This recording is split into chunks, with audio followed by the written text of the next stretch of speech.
baatirra yaamsa koo gayini Oromoota maraa lubbuun jiraatte turullee wal garra yaamsa koo gayini na je'ee na daraa.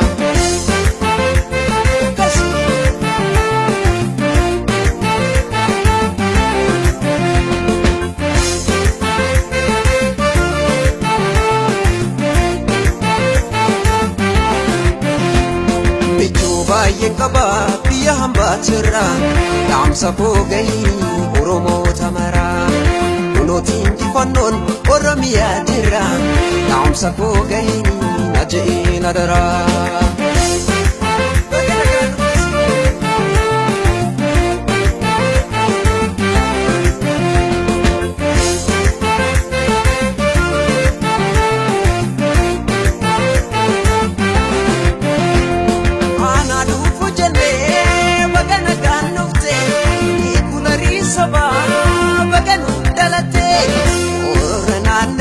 Namni kee dubbisi biyya kee hojjedhu nama kukuffisi qabsaa Oromoo Umar Sulees waami yaamsa kootu danda'u.